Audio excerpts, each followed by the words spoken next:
안녕하세요. 오늘 저희는 로마서의 거의 마지막 부분이죠. 그 마지막 권면이 담긴 16장 17절에서 20절을 함께 좀 깊게 들여다보는 시간을 갖겠습니다. 네. 로마서의 대미를 장식하는 부분 중 하나라고 할 수 있겠네요. 오늘 분석해볼 설교는 바로 이 부분을 다루고 있는데요. 로마 교회 성도들을 향한 바울의 정말 간절한 마지막 당부 같아요. 맞아요.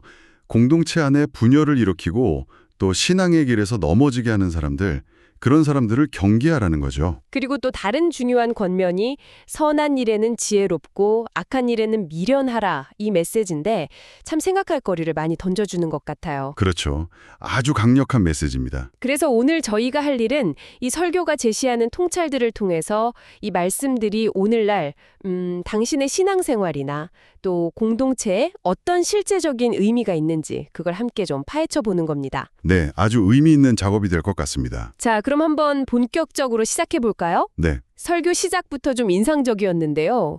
우리가 사는 이 세상이 보이지 않는 거짓과 진실의 싸움터다 이렇게 지적하더라고요. 네, 그 비유가 굉장히 와닿았어요. 설교에서 그 코로나 팬데믹 때 가짜뉴스 사례들 언급했잖아요. 메탄올 마시면 예방된다. 뭐 헤어드라이어 바람으로 소독된다. 이런 거요. 아, 네, 기억납니다.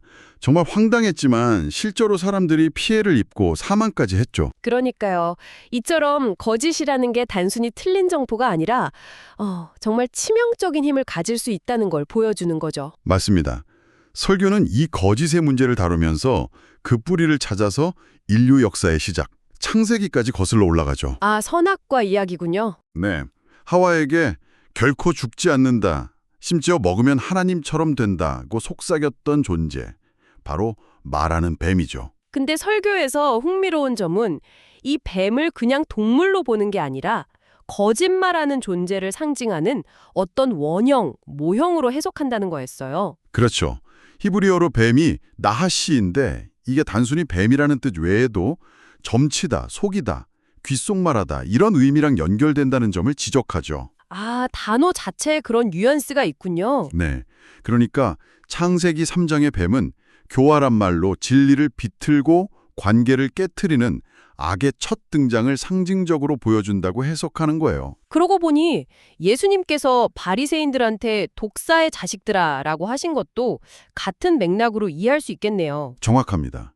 겉모습은 번지르르 했지만 속은 탐욕과 거짓으로 가득 차서 하나님의 진리를 왜곡했던 그들의 본질을 예수님이 꿰뚫어 보신 거죠. 설교는 더 나아가서 이런 눈에 보이는 거짓 뒤에는 보이지 않는 영적인 실체, 악한 영의 영향력이 있다고 설명하죠. 네, 이게 그냥 막연히 나쁜 기운이나 분위기 이런 게 아니라 감정, 의지, 생각을 가지고 실제로 영향을 미치려는 어떤 인격적인 세력으로 이해해야 한다고 강조합니다. 인격적인 세력. 그런데 그 악한 영 자체는 안 보이지만 그 영향을 받아서 움직이는 거짓말하는 사람들은 우리 눈에 보인다는 거잖아요. 맞아요. 그들이 우리 주변에 있다는 거죠. 그리고 18절이 그런 사람들의 특징을 아주 명확하게 짚어줍니다. 네, 18절 한번 볼까요? 특징이 두 가지로 나오던데요. 첫째가 우리 주 그리스도를 섬기지 아니하고 다만 자기들의 배만 섬기나니 이 구절이죠. 자기 배만 섬긴다. 네, 겉으로는 신앙적인 말도 하고 공동체 안에 있는 것처럼 보여도 그들의 진짜 동기는 하나님이 아니라 자기 욕망이라는 거예요. 그게 권력이든 명예든 돈이든 아니면 그냥 이기적인 만족감이든 말 그대로 자기 배를 채우는 게 목적인 거죠. 상당히 직설적인 표현이네요. 두 번째 특징은 뭐였죠? 두 번째는 교활한 말과 아첨하는 말로 순진한 자들의 마음을 미혹한다는 거예요. 여기서 교활한 말이라는 건 듣기 좋게 포장된 말, 그럴싸한 말을 의미하고요. 네. 아첨하는 말은 겉으로는 칭찬이나 축복 같은 형태를 띠지만 실제로는 상대를 이용해서 자기 이익을 챙기려는 속임수의 언어죠. 아, 잠언에 나오는 음녀의 유혹적인 말 같은 거군요. 맞아요. 설교에서도 그 예를 들었죠. 이런 사람들이 말을 워낙 번지르르하게 잘해서 분별력이 좀 부족한 사람들이 쉽게 넘어간다는 거예요. 창세기의 그 뱀도 간교했다, 아름고 묘사됐잖아요. 그렇네요. 간교함. 바로 이런 위험성 때문에 17절에서 바울은 그냥 개인적으로 조심하라는 걸 넘어서 형제들, 그러니까 교회 공동체 전체를 향해서 아주 단호한 행동을 요구합니다. 두 가지 동사였죠. 살피고 그리고 떠나라. 네. 여기서 살피다는 그냥 쓱 보는 게 아니라 목표물을 딱 정해서 조준하듯이 아주 주의 깊게 관찰하고 분별하라는 강한 의미예요. 그럼 뭘 그렇게 주의 깊게 살펴야 하는 건가요? 바로 분쟁을 일으키는 자들하고 거치게 하는 자들이죠. 분쟁을 일으키는 자들, 그러니까 교묘하게 말을 비틀거나 사람들 사이를 이간질해서 공동체를 깨는 사람들이군요. 그렇죠. 마치 뱀이 하나님이랑 인간 사이를 갈라놓은 것처럼요. 그리고 거치게 하는 자들은 말 그대로 다른 사람 신한 여전에 걸림돌, 스칸달론을 놓는 사람들이에요. 걸림돌. 네. 그들의 잘못된 가르침이나 위선적인 행동 때문에 다른 사람들이 상처받고 실족하거나 믿음에서 아예 멀어지게 만드는 거죠. 로마 교회에도 그런 사람들이 있었고 사실 오늘날 어느 공동체나 있을 수 있는 문제겠네요. 그렇죠. 설교는 그걸 직시하라고 말해요. 중요한 건 이런 사람들의 말과 행동 그리고 그 숨은 동기를 정말 주의 깊게 살핀 다음에 그들로부터 단호하게 떠나라는 거예요. 관계를 끊고 그 해로운 영향력에서 벗어나라는 거죠. 쉬운 결정은 아니겠지만 이게 개인의 신앙과 공동체의 건강, 또 복음의 진리를 지키는 길이라고 설교는 강조하는 거군요. 네, 그렇습니다. 공동체 안에서 이런 분별과 단호함이 필요하다는 메시지, 사실 좀 도전적으로 들리기도 해요. 근데 바울은 여기서 경고만 하는 게 아니라 19절에서는 또 로마 성도들의 순종을 칭찬하면서 분위기를 좀 바꾸죠. 네, 맞아요. 따뜻한 격려를 보낸 후에 핵심적인 권면으로 넘어가죠. 바로 그 유명한 구절, 너희가 선한 데는 지혜롭고 악한 데는 미련하기를 원하노라. 이 말씀 정말 많이 들어봤는데 특히 악한 데 미련하라는 게 정확히 무슨 뜻일까 좀 궁금했어요. 그냥 악에 대해 아무것도 모르는 순진한 상태를 말하는 걸까요? 설교는 이 부분을 설명하면서 다시 창세기로 돌아가서 아주 흥미로운 연결점을 제시해요.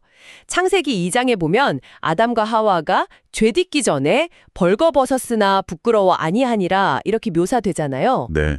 이 벌거벗음, 히브리어로 아롬인데 이게 악에 물들지 않은 순수함, 그 순진무구함을 상징한다고 봐요. 순수함의 상징. 그런데 놀라운 게 창세기 3장 1절에서 이들을 유혹하는 뱀을 묘사하는 단어가 간교하다, 히브리어로 아롬이거든요.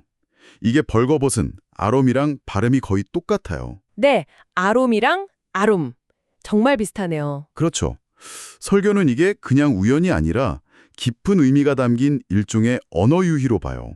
하나님이 만드신 본래의 순수함 아롬을 교활하고 속이는 지혜, 아롬을 가진 뱀이 파고들어서 타락시켰다는 그림을 보여준다는 거죠. 와, 그 연결은 정말 생각 못했어요.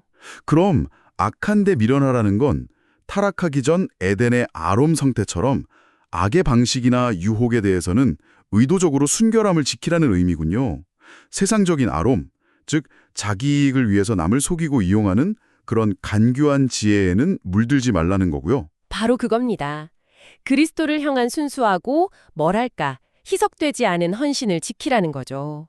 악한 사람들은 순진하지 않고 간교하잖아요. 세상 눈으로 보면 자기 이익 잘 챙기는 지혜로운 사람처럼 보일 수도 있고요. 그렇죠. 하지만 잠언의 음녀처럼 그런 지혜는 결국 자신과 다른 사람들을 망하게 하는 간교함일 뿐이라는 거예요.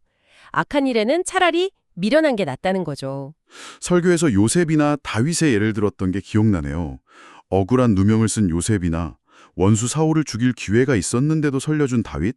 세상 눈으로 보면 진짜 미련해 보일 수 있는데? 네, 그게 바로 악한 방식에 타협하지 않는 하나님 앞에서 올바른 미련함이라는 거죠. 악을 행해서 얻는 이익보다 순결함을 지키는 게 훨씬 더 가치 있다는 선언인 셈이에요. 근데 여기서 설교가 또 한 번 방향을 틀죠.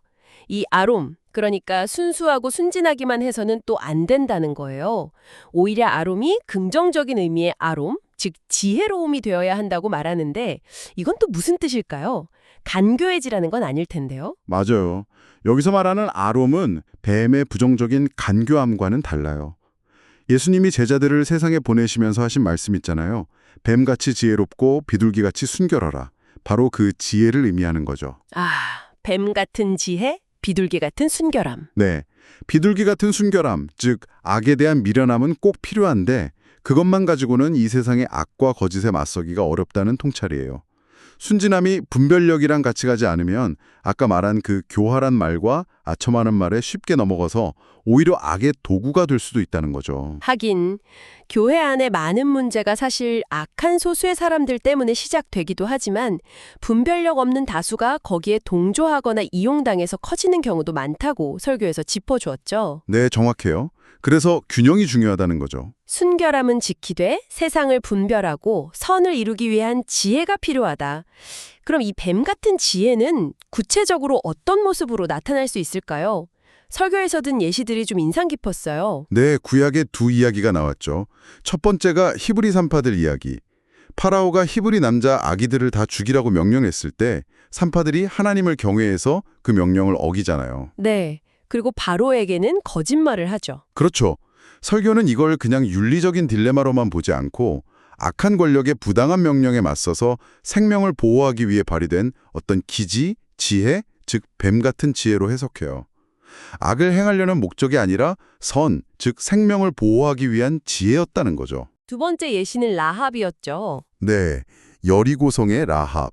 자기 민족을 배신하는 것처럼 보일 수도 있지만 하나님 백성인 이스라엘 정탐꾼들의 생명을 구하기 위해서 여리고 왕에게 거짓 정보를 주죠. 이것도 더 큰 선, 즉 하나님의 구원 계획에 동참하고 생명을 보호하기 위한 지혜로운 행동으로 볼 수 있다는 거예요. 이 예시들을 보면 뱀 같은 지혜라는 게 때로는 단순한 도덕률을 넘어서는 용기나 분별력이 필요할 수도 있겠다는 생각이 드네요. 그런데 이런 지혜가 자기 합리화나 뭐랄까 목적이 수단을 정당화하는 논리로 잘못 사용될 위험은 없을까요? 그 지점 정말 중요합니다. 설교에서도 그 부분을 명확히 해요. 이 뱀 같은 지혜는 절대로 자기 이익이나 악한 동기에서 나오면 안 된다는 거죠. 동기가 중요하군요. 네, 산파들이나 라합의 행동은 개인적인 이득을 위한 게 아니었어요. 하나님의 뜻에 순종하고 연약한 생명을 보호하려는 선한 동기에서 나왔죠. 또 이 지혜는 반드시 선한 데 사용되어야 해요. 하나님의 선하신 목적과 진리를 이루는 방향으로 쓰여야지 절대로 악을 행하거나 공동체를 해치는 데 사용되면 안 된다는 겁니다. 결국 비둘기 같은 순결함이라는 바탕 위에서만 뱀 같은 지혜가 올바르게 작동할 수 있다는 거네요. 맞습니다. 이 둘은 분리될 수 없는 한 쌍인 거죠. 선한데 지혜롭고 악한데 미련하라. 이 말씀이 이렇게 깊고 여러 층의 의미를 가지고 있었군요. 단순한 도덕적 권면이 아니라 정말 치열한 영적 싸움터에서 진리를 지키고 선을 이루기 위한 실제적인 전략을 제시하는 말씀이었네요. 네. 설교에서 잠언에 나오는 세 부류의 사람, 지혜로운 자, 어리석은 자, 원어로는 패티, 순진하거나 분별력 없는 자, 미련한 자, 악을 고집하는 자를 언급하면서 이 순진한 자 패티가 지혜를 얻으면 지혜로운 자가 되지만 미혹되면 미련한 자처럼 될 수도 있다고 설명한 부분이 기억에 남습니다. 결국 우리가 하나님의 말씀을 통해서 분별력을 키우고 선한 지혜를 계속 추구해야 한다는 결론에 이르게 되네요. 그렇습니다. 자, 이제 이 모든 권면과 경고를 넘어서 로마서 16장의 클라이막스라고 할 수 있는 20절의 약속에 이릅니다. 평강의 하나님께서 속히 사탄을 너희 발 아래에서 상하게 하시리라. 와, 이 약속은 읽기만 해도 힘이 나는데요. 그렇죠. 설교는 이 구절이 창세기 3장 15절 인류에게 주어진 최초의 복음, 그러니까 원시복음과 직접 연결된다고 강조해요.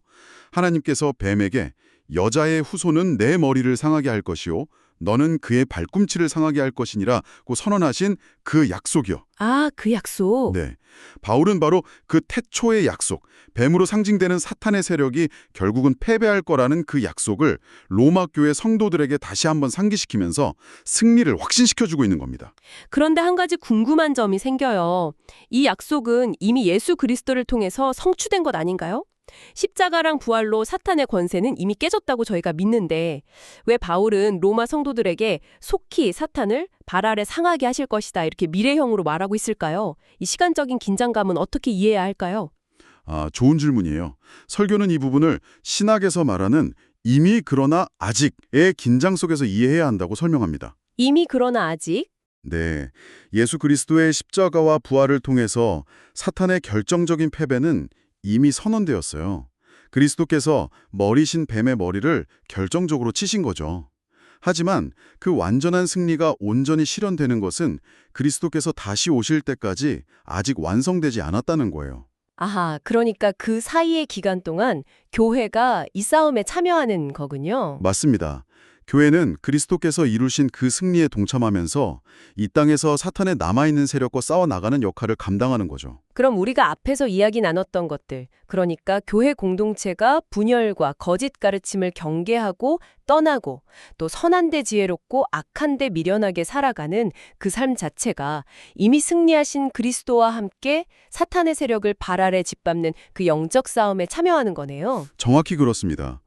교회가 복음의 순수성을 지키고 서로 사랑으로 하나 되고 또 세상 속에서 빛과 소금으로 살아가면서 하나님의 선하신 뜻을 이루어갈 때 우리는 보이지 않는 영역에서 진행되는 하나님의 승리의 역사에 함께하게 되는 거예요. 너희 발 아래에서라는 표현이 그래서 중요하군요. 우리가 수동적인 구경꾼이 아니라 능동적인 참여자라는 걸 보여주는 거니까요. 네. 그리고 속히 이루어질 거라는 약속은 이 싸움이 때로는 힘들고 길어 보일지라도 결국 하나님의 완전한 승리가 곧 올 거라는 소망을 주고 인내하게 하는 힘이 되죠. 오늘 로마서 마지막 부분에 대한 설교 분석을 통해서 오늘날 우리가 신앙 공동체로서 붙들어야 할 두 가지 핵심적인 통찰을 다시 한번 정리해 볼 수 있을 것 같아요. 첫째는 공동체의 하나됨과 복음의 진리를 지키기 위해서 우리는 분열과 걸림돌을 만드는 거짓된 가르침과 사람들을 주의 깊게 분별하고 그 영향력에서 단호히 떠나는 수비적인 지혜가 필요하다는 거죠. 네, 수비적 지혜. 그리고 두 번째는 뭔가요? 둘째는 동시에 우리가 악에 대해서는 비둘기처럼 순결함과 미련함을 지키되 선을 행하고 진리를 세우는 일에 있어서는 뱀처럼 지혜롭게 행동하는 공격적인 지혜를 발휘해야 한다는 겁니다. 아, 공격적인 지혜. 이 두 가지가 함께 가야 하는군요. 선한 지혜와 악에 대한 미련함. 네, 이 두 가지가 함께 갈 때 비로소 우리는 그리스도께서 이미 이루신 승리에 동참하면서 사탄의 세력을 아래 짓밟는 그런 삶을 살아갈 수 있게 되는 거죠. 설교는 이 모든 분열을 이기고 최종적인 승리를 얻는 힘의 근원이 어디에 있는지를 로마서의 마지막 영광송 25절에서 27절을 통해서 암시하면서 마무리했던 것 같아요. 맞습니다. 그건 바로 우리 삶의 궁극적인 목적과 방향을 자기 배 18절을 채우는 데 두는 게 아니라 오직 만물의 창조주이시고 구원자이신 하나님의 영광에 두는 것이라고요. 아, 초점의 전환이군요. 네, 우리의 초점이 자기 이익과 욕망에서 벗어나서 하나님의 영광으로 향할 때 비로소 개인적인 차원을 넘어서 공동체의 연합을 이루고 또 세상의 악에 맞서 승리하는 지혜와 능력을 얻게 된다는 아주 강력한 메시지입니다. 자, 오늘 이 깊은 이야기들을 마무리하면서 듣고 계신 당신에게 이런 질문을 한번 던져보고 싶습니다. 설교는 자신만을 위한 세상적인 간교함, 아름과 하나님 나라와 공동체의 선, 그리고 연약한 사람들을 보호하기 위해 사용되는 뱀 같은 지혜, 아름을 대조했잖아요. 네, 그렇죠. 당신의 일상에서 예를 들어 직장이나 가정 혹은 신앙 공동체 안에서 이 둘을 어떻게 분별하고 계신가요? 특히 어떨 때는 개인적인 손해를 감수해야 할 수도 있고 또 익숙한 관습이나 어떤 편견에 도전해야 하는 그런 어려운 상황에 부딪혔을 때 당신은 어떻게 비둘기 같은 순결함을 잃지 않으면서도 뱀처럼 지혜롭게 행동할 수 있을까요? 오늘 당신에게 이 균형 잡힌 모습은 구체적으로 어떤 의미일지 한번 깊이 성찰해보는 시간을 가져보시면 어떨까 싶습니다.